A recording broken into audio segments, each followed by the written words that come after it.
Ladies and gentlemen, drivers, gig workers, and everyone in between, welcome to This Week in Rideshare podcast.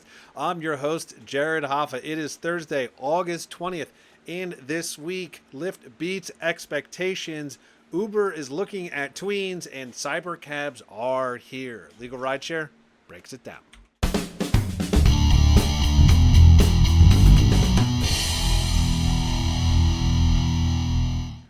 And from Legal Rideshare, I'm joined by the co-founder and lead attorney, Brian Greening. And, of course, we are bringing back the Rideshare. Professor Torsten is in the house. Gentlemen, happy Thursday. Happy Thursday, everyone. Good to see your two faces again. Yeah, it's great to be back. I love that we're doing this recurring show. It's awesome, and I'm excited to get going. Yeah, Absolutely. you're a regular now, Torsten. I feel like I don't even need to introduce you special anymore. You're part of the team now. I'm part of the Legal Rideshare team, yeah. You really are. It's hilarious. I'm going to start sending him to court. You know, he can start arguing the motions. I think I'd take you up on the challenge if you want to send me. Yeah, there you go. I'll go and represent the drivers for you, Brian. There we go. I mean, I might need a vacation, so I'll just send you to do the dirty work. There you go. That's amazing. All right, gentlemen, we're going to jump right in here. Yeah, these are interesting stories this week, and I'd love to obviously get your thoughts on them. The first one we typically don't talk about, but I have my reasons why, and I'll get that in a second. But it is about Lyft, and Lyft has beat expectations financially. And this is from Bloomberg, and they reported, quote, Lyft's second quarter bookings beat expectations thanks to growing demand for premium rides and strength in European markets, while net income missed estimates. Lyft pointed to strong demand in Southern Europe across Italy, Spain, and Greece.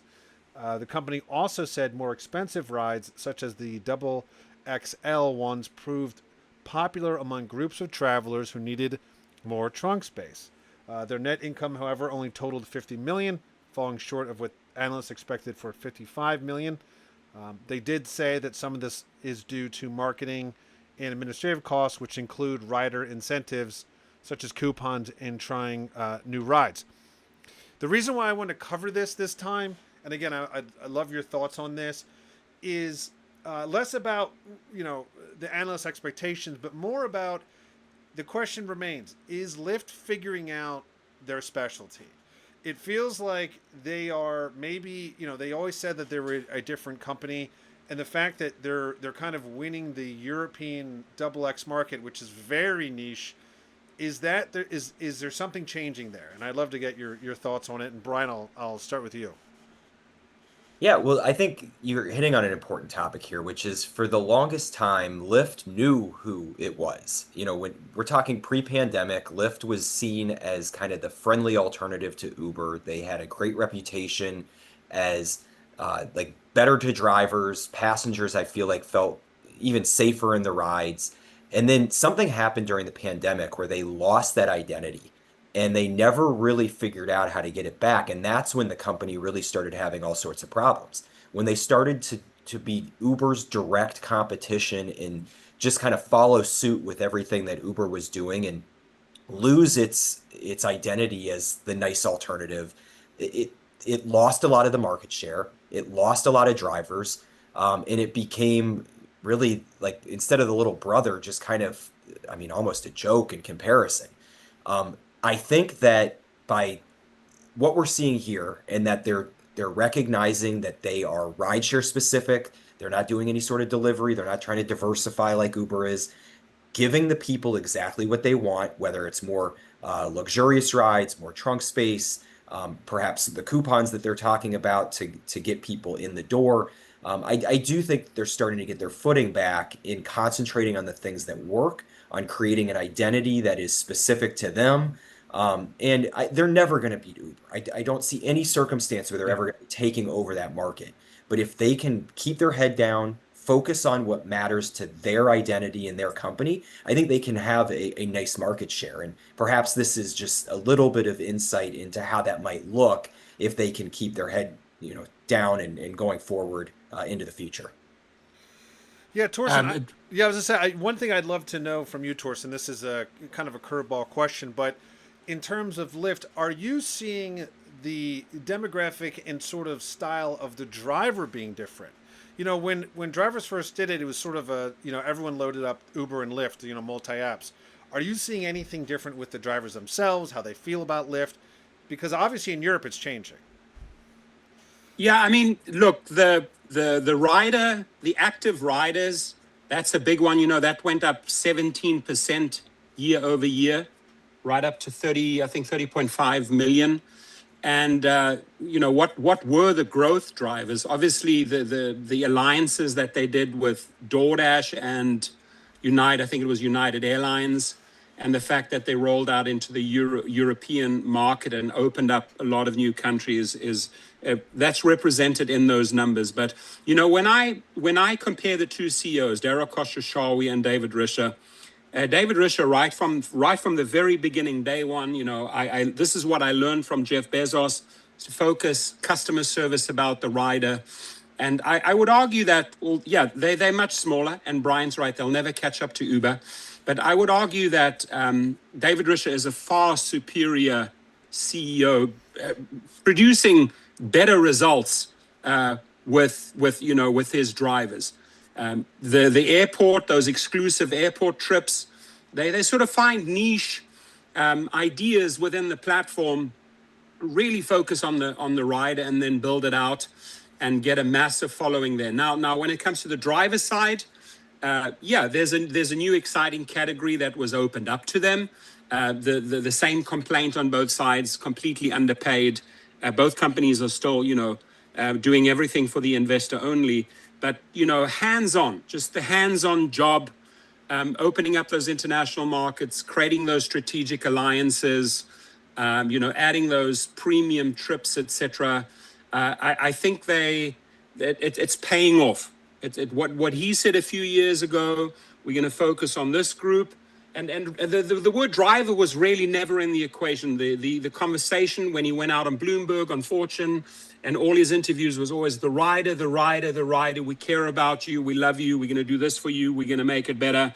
And Uber, on the other hand, is so diluted, going in 100 different directions. What it's all going to boil down to is who's going to win this AV race, right? So I think Lyft will have a great ride now in the US and their new markets, but they better start doing a better job as forming these AV alliances, maybe bringing out their own products like Uber is, if they ultimately want to stay in the game. And that's pretty much it.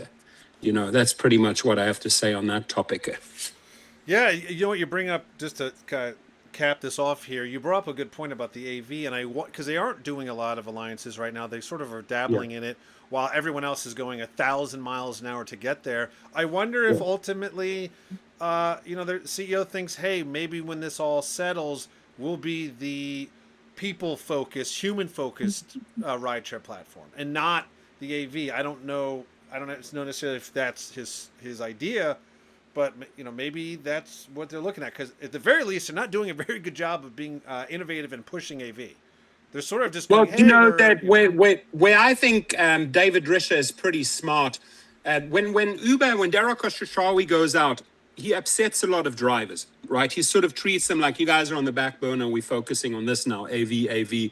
And he's always just appealing to his investors and to the financial markets. And whereby David Risher has a bit of a different approach. Yeah, first come the riders, but he keeps drivers in the mix all the time and doesn't play that AV card so much. They just need, behind the scenes, they just need to do a far, far better job in forming an alliance, especially now that they've gone into the European markets. I mean, Uber's already beaten them in 3 European markets, and another one was announced this morning. I think that's where they need to do a better job. And when it's out in the public and the news, in the TV interviews, keep those riders and drivers happy, because guess what? You're going to need them right up to the finishing line. You do not want to burn your bridges with drivers and riders now. Amen to that. Amen. Absolutely. Amen to humans. Other than those words, amen to that. Don't burn humans 1, robots 0. You got it. All right, moving on to the next story, which is an interesting one. Uber is looking at Tween Rides, and this is from Bloomberg. And they reported, quote, Uber is working on offering rides to kids between the ages of 10 and 12, marking a possible expansion into its youngest demographic yet. The potential feature would allow adult users to add a tween in that age range in their Uber family profile. Now, this is according to a publicly available code behind the Yes. latest version of the app.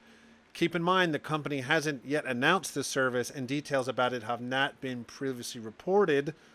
The code suggests that whoever controls the family account can choose a trusted adult as a contact for the tween and require that a grown up be present during the ride pickup or drop off. So I do want to preface again, they haven't publicly announced it, but the code is there ready to go. They could push it at any moment and say it's live. Personally, I think that is crazy that it is that they're trying to hit the tween market. But Bryant, first, I'd love to hear your thoughts on it.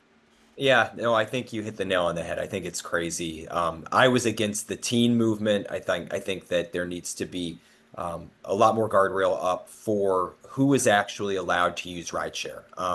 At the end of the day, I think it comes down to the safety for both the passenger and the driver. Teenagers generally, I think, can are known to cause trouble. We've seen situations where drivers have been attacked during these teen rides. We've seen situations where teens have been attacked by drivers. And the idea of bringing younger people into the mix is scary, and I think it's irresponsible. Uber is, a lot of times they preface this or that they promote it by saying that we're trying to help families. We understand that carpooling is hard. We understand that getting to and from school or to and from practice is difficult. So we want to create an opportunity. That's not what this is about for Uber. This is about creating a bigger market share. Yep. This is about putting more dollars in their pocket. And ultimately, they're doing so by putting children at risk. I know people will use it. I know that there are families who are going to feel like this is, a value add. I know that there are families who are going to say, we actually need something like this really badly to help get our kids from point A to point B. But at a certain point, you have to look at this from a common sense perspective and understand that putting 10, 11, 12-year-olds in cars with strangers is a bad idea. Yeah. Right. Well said. And I'll toss it to you, Torsten, and your thoughts. I caught the ball. I'll take it from there. Brian, that was good. That was, you summed it up. But here, Andrew McDonald, the guy, the operational guy behind this, who's been with them from day one, he's like a bulldog. Just always, again, appealing to the investors. Hey, we're getting this group of people in. Now, you're talking 10 to 12-year-olds. Andrew McDonald, Dara Khosrowshahi, this is what you need to figure out first, is how to create a very, very safe environment. They haven't mastered that. They haven't really spent the big money on that. That verified sign means absolutely nothing. Absolutely nothing. And because they're going in 150 directions, they're not doing a few things properly, right? And so safety is a key discussion, obviously next to the poor pay that gig drivers get, but in my channel. And I'll keep on beating the safety drum every single day. And they simply do not get it. Now, there are companies like Hop, Skip, and Drive that purely focus on this group, the 10 to 12-year-old and obviously the teens. I drove to LAX and I saw 3 Teslas branded on the side. I don't know if you see them in Chicago, but it says Uber Teens. I would not be surprised if they bring out the same colorful sign. I'll email it to you or text it to you, the picture of the vehicle that they're going to have Uber Tweens. And everybody's say, what is Uber Tweens? What is Uber Tweens? Their marketing is they're good on bringing in that age group, and they're really good on buttering up the adults, the parents. But the problem that they have is they haven't figured out how to offer proper safety to their riders. And that goes for adults, that goes for people traveling with dogs, minors, teenagers, tweens very soon. They need to get a grip on that first before before they roll these type of products out. So again, and here's a dangerous one. These third-party, they're still rampant. The people are using the third-party accounts that, feed on these type of incidents. There've been many, many sad stories about, Uber Teen in the news. You're going to hear the Uber Tween stories coming soon. I'm dealing with a lady now. She called me yesterday who lost her son. He's in Texas. He was shot by a third party driver using somebody else's account. So I don't know how they're going to monitor these drivers. They say, oh, you have to have a certain rating, etc., to qualify to drive these kids. No, you got to give your drivers proper training, like hop, skip, and drive, and focus on that group. Your core business has to be teenagers and kids if you want to roll out a company or a platform. But just wildly shooting all over the show to bump up and juice up their numbers so that they keep the investors happy. Guess what? There was a group of investors that just sued Uber over this whole safety thing. And I hope in your lawsuit against Uber, dear investors that actually had the courage to do this, you bring in the verbiage tween, because teen and tween go hand in hand. You roll them out when you've mastered how to do safety, period. Yep, exactly. Yeah, couldn't agree more with both you guys. And they even mentioned the article that a big part of this is the hop, skip, and jump and some of the other tween and teen. That's really what they're doing. And also, Torsten, like you said, these quote unquote verified drivers, it's so easy to bypass that. And there's more that needs to be done. Which actually is great because it leads us perfectly into the next story about safety and things that I do not think are safe or ready. Cybercab is apparently here. This is from Reuters, and they reported, quote, Tesla has told employees it is gearing up for a public launch of Cybercab, starting with a rollout in Austin, Texas, as soon as this month. The information reported on Monday, citing people with knowledge of the plans. The company has been preparing for a launch with steps including test driving, offering employee rides on private roads, and conducting training with local first responders in recent weeks. The company started running tests of production versions of its Cybercab on public roads in June, and production of vehicle is expected to ramp up later this year. Now, basically, from what I understand here, they're going to roll it out to employees first. So I guess it's like, hey, if you get hurt, well, sucks for you, I guess.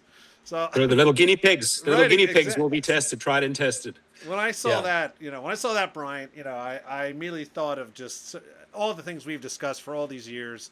But man, blatantly, wild. I know. Well, I mean, I guess it's better to keep the population small that's getting in these things rather than let it out to the entire, greater area. But at the same time, Torsten, you and I have talked about this quite a bit in the past. Yeah. I want to see far more regulation. I want to see, cities that are created in deserts to train these things for years before they're put out onto the city streets. I have zero confidence in what Tesla is doing here. I think ultimately, if we're talking a decade from now, I'm sure that the technology will be great. I'm sure that there will be driverless cars everywhere. They're going to solve a ton of problems for our communities and like traffic and even drinking and driving and all that. But for them to be put out onto the roads while they're still in this beta mode, testing phase is irresponsible. It's going to put people's lives and well-being in harm's way. And I cannot put my stamp of approval on allowing these companies to use our city streets as their test courses and our public as their guinea pigs to get these cars ready for what they will be years from now. Yeah. And my take is rather hardcore on this one. Dear employees at Tesla, go ahead. Rather you get in the car than a lot of other people. Be the guinea pigs. A lot of the crash data, Tesla's well known for that, has been hidden, is not disclosed, sort of shelved. The true percentage of crashes and things that have gone wrong in Teslas just really hasn't made its way out there. There are some reports on how bad it is, but I personally, when I see that gold car all flashy, firstly, it doesn't have a steering wheel. I have a sort of like a mental problem with that, because at least if you're behind if you're in the back of a Waymo, You can look at the steering wheel. Hey, the steering wheel's turning right, and the steering wheel's turning left, and so your brain sort of like knows how to handle a steering wheel. The fact that you're in a cockpit with no steering wheel would freak me out. And back to our conversation that we've just had so many times, where are all the regulations and laws in place city by city, before you hit the streets? And I think if you say 10 years time, in 10 years time, they would have figured out every type of scenario that could go wrong or that will go wrong. But for now, get your vehicles, Tesla, set up, come out. Here's a lot of space in Palm Desert, California. Go test your vehicles. Waymo, test your vehicles. Zoox, go and test your vehicles.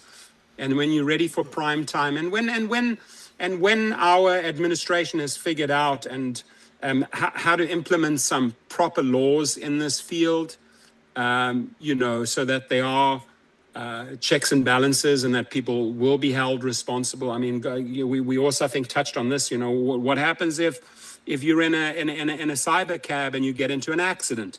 That opens up a whole nother nightmare, right? What are the insurance what's the insurance coverage like?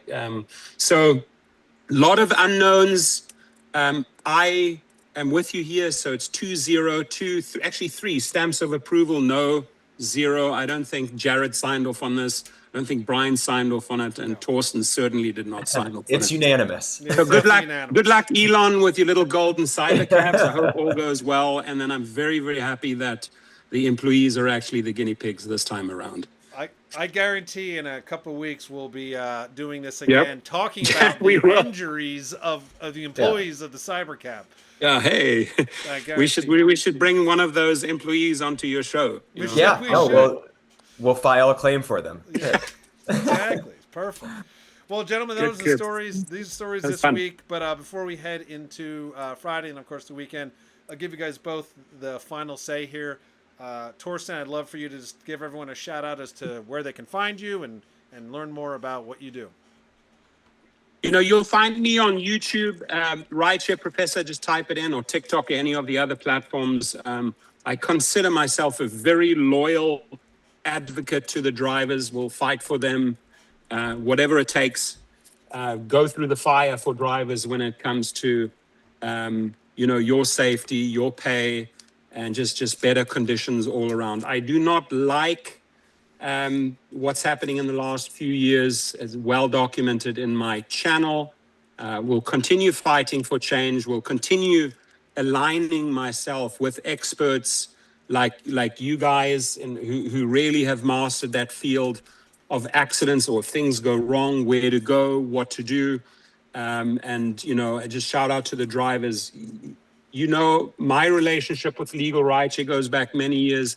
Every single person that I've sent their way has come back to me with thank you emails. That's all I'm going to say on that. And I've branched out in a few directions. I have a big fleet of cars now. I've actually upped the game. I'm on about 65 SUVs. I do a lot of the reactivations or the appeals for Uber drivers. I do a lot of the claims for them. I work with numerous big law firms when it comes to wage theft or tip theft on class action lawsuits. So know this, dear driver, I will always have your back. You have my email and my phone number on every video. And, I'm just excited to do the next podcast. For me, this is fun. I just got back from Utah, fully charged, hiking, off-roading, ready to rock and roll. And then I get the chance to come on the show and have a lot of fun and share my thoughts. And, it's good to be aligned with other professionals. Absolutely, we love having you on, of course. And in true fashion here, Brian, we'll give you the final say before we head off. It's Torsten. As always, it's a pleasure to have you. I love hearing about all the things that you've got your hands in. It makes our singular focus of That's exhausting. Law. It's exhausting. I know. I feel like I'm not doing enough every time I talk. No, you do. You focus on what you're doing. They need you. Yeah. But Legal Rideshare is available for rideshare drivers who find themselves injured or in accidents while working. We help drivers collect for things like lost wages, pain and suffering, the cost of medical treatment. Consultations are always free with our lawyers. So if you find yourself in that sort of situation, do not hesitate to reach out. The only thing that we ask is that you reach out to us early. We don't want to find out that you've made some sort of mistake, fallen into some sort of trap. When you reach out to us, we will help you set up that insurance claim to ensure that you get everything that you're entitled to, which includes maximum recovery, the most money possible in your pocket. Please reach out to us through our website, LegalRideshare.com. It's got all of our contact information, and we're standing by ready to help. Oh, very cool. Excellent. Thank you, guys. As I like to say, that is the end of this week in Rideshare. See you next time.